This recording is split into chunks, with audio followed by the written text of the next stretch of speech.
everybody, Ray Garner with Garner's Games, here to do my weekly comic review. This one should be pretty exciting. X-Men Revelations, Overture. And this book is brought to us by MacKay and Ryan Stegman. This is going to be our artist.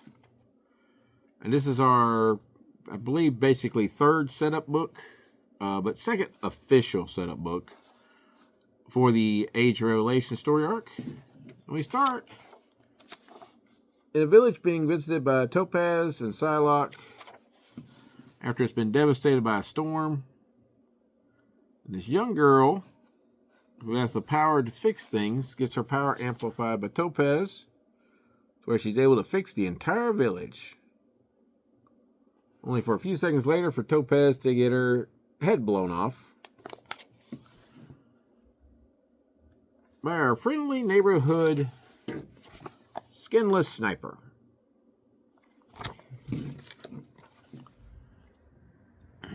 And we find out we're basically, of course, 10 years in the future. And our next part is Cyclops waking up in his future body. And he basically, as he's looking around, he's like, okay, what's going on? Where am I? No. Okay, sit rep. And Magneto's like, Scott, take a moment. I'm sure you're disoriented. You're wearing an X, which means you're an X-Men, and I run the X-Men, so sit rep now. And Angel's like, I kind of forgot it. He's always like that. So they basically tell him that they pulled him forward in time because Doug has become known as Revelation. He's the era of Apocalypse. And this is what a major part of North America, United States, looks like right now.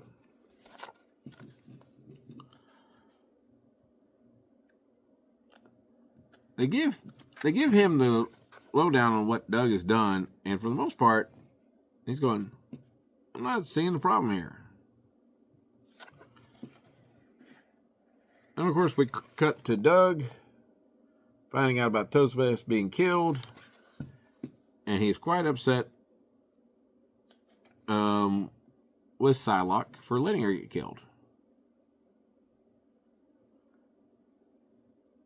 And then he sends her to kill his wife, who is Bay the Blood Moon, B-E-I.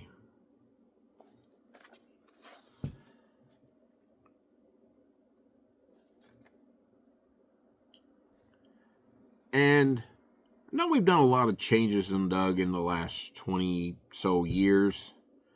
The fact that this guy's like, again, I don't see the problem. This is Doug we're talking about. He was always going to find a leadership role among our people. When was this guy suddenly become a leader? I missed this. There was time frame I wasn't reading X-Men, so I kind of missed that.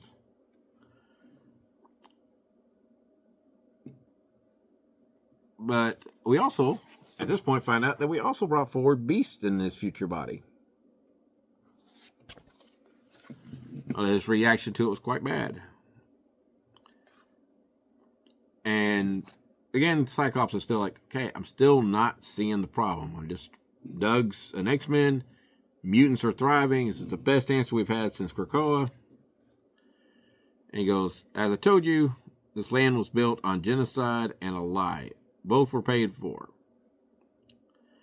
We're going to kill Revelation and free this land of its influence. 3K didn't create the X virus. They did not release it. The death of millions are not upon their tally. It was Revelation's doing.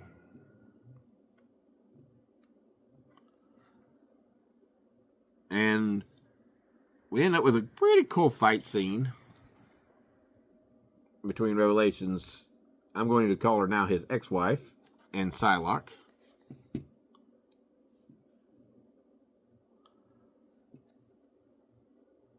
And as things are going on, our little sniper guy gets back,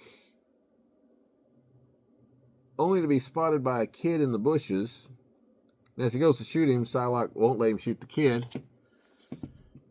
And he points out, he's like, yeah, the smart money's on it was an Omega kid.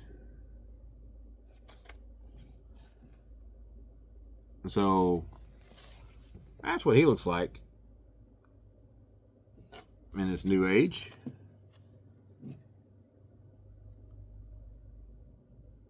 So in the end, she ends up kind of sort of losing the fight to Psylocke, but she's sending a message to Mars. Because let me be completely fair, I'd forgotten that there were still mutants on Mars after the end of Krakoa.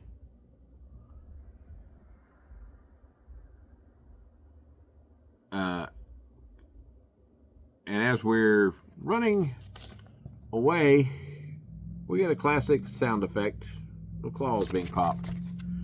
Because one of the things that's been called for to take care of the X-Men is Wolverine, who's completely controlled by Revelation.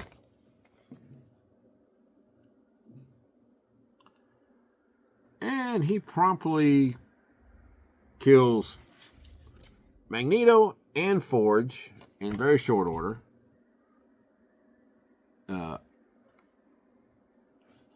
Angel does a lot of damage to him, only to get taken out by somebody. I'm not actually sure who. Oh, it's the Melt-A-Bomb. That's what it was.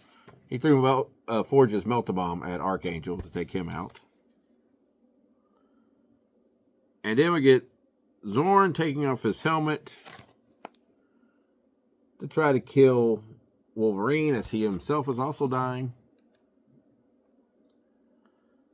And we have a huge giant explosion.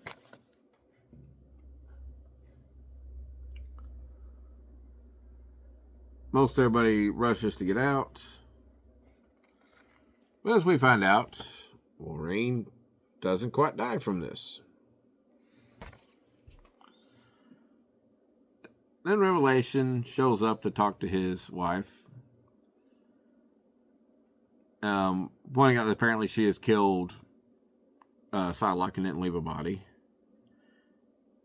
And his little last words starts like, I know you think I betrayed the grand purpose, but everything I've done has been in pursuit of it. Even this. Even sacrificing one person, this world means anything to me. I love you, and I will never forget you. And then he uses his command voice, now die. And that ends the first issue. All a little more interesting than I expected. I wasn't a big fan of the original Age of Apocalypse, so this has me a little bit intrigued. It's an interesting concept. I'm still having a real hard time wrapping my head around Doug being the main bad guy, since he was literally the weakest of the New Mutants back in the 80s. So him being the major threat still baffles me. But, I mean, you can make it work. And they seem to be doing a decent job to start off with, especially if he's got control of all these people. So we look forward to seeing what's going to happen. I mean, there's a lot of issues that are going to be tied into this story arc. And hopefully it'll be really cool. The art is pretty neat. I like some of the design features.